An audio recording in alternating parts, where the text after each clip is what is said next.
So at this point, we're going to fill our dissolved oxygen bottles. It's important to do all three of these at the same time. You want to rinse first. You want to rinse from the side of the bucket that you've collected the seawater in. You just need a little bit of water. Put the cap back on. Shake it to rinse. And then discard out of the bucket. You will do this 3 times with each bottle.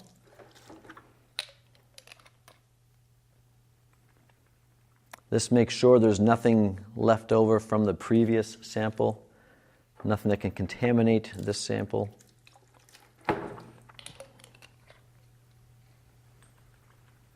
Once you've rinsed it 3 times, you're going to fill it from your sample bucket.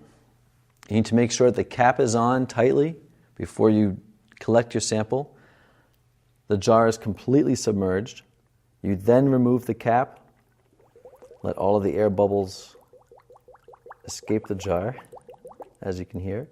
Make sure the cap is turned upside down so bubbles can get out of that as well.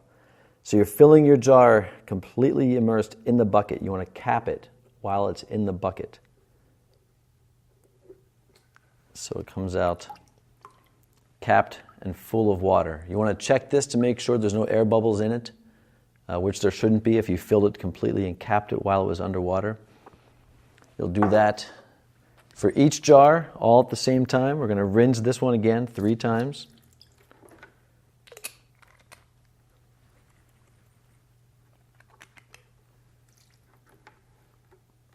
And when you're rinsing, you're always rinsing from the side of the bucket, from the holes in the side of the bucket. You're not adding anything that might contaminate your sample. It's important to do this very quickly after you collected your sample. You don't want any of the oxygen concentration in the water in the bucket to change. You want this to represent the conditions at your site. So at this point, it's been about 5 minutes, and we're going to look at our water temperature and our pH reading. And the meter here has 2 numbers. The top number is the pH and the bottom is the water temperature. And it looks like the water temperature is 6.0 degrees Celsius and the pH is 8.11. So I'm going to record that. Checking for bubbles. And one more time with that last bottle.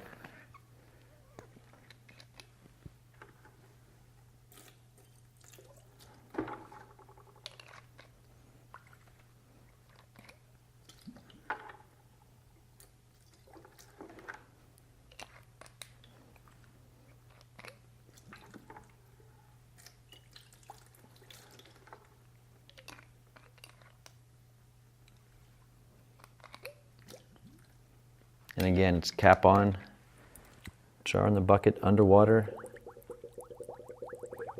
fill it, recap it while it's underwater in the bucket,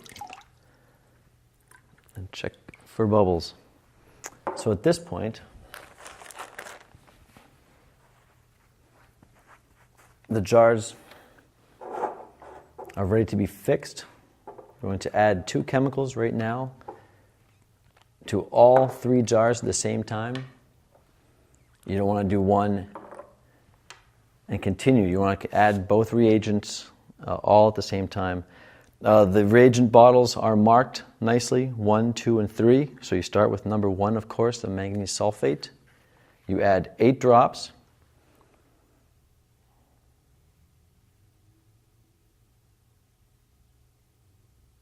And again, we're doing this to all 3 jars of sample water.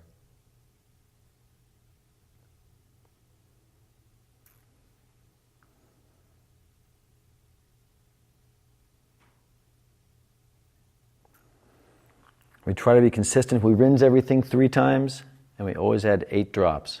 That was the first chemical. The second one is an alkaline potassium iodide solution, conveniently marked number 2, the second one you add. And again, it's 8 drops.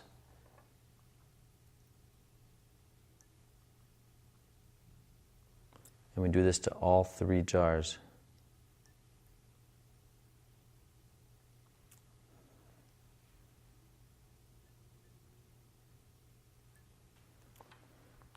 You'll notice a flocculate beginning to build up in here. After you add the first two chemicals, you cap each.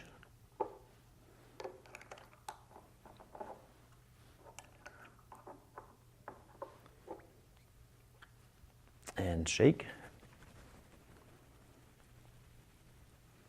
And you'll notice a very heavy flocculate. That's all of the oxygen molecules bound together with these two reagents we just added. This sample is now fixed, for lack of a better term. It cannot change the concentration of the oxygen at this point. You could take these samples away from your site, take them home, as long as they're done within the next 6 hours, as long as the titration is complete within the next 6 hours. These samples are all set.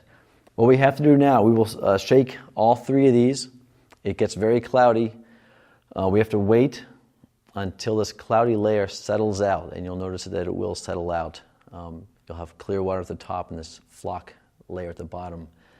Once that flock layer drops below the shoulder, you can shake it again, but you need to wait until that happens. So I'll shake these last two jars.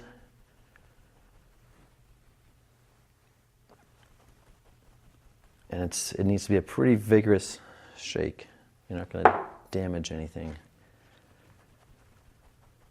And depending on the temperature, colder water means that these will settle out much slower. Warmer water means that they'll settle out much quicker. So as you get later into the summer, this will be a quicker step.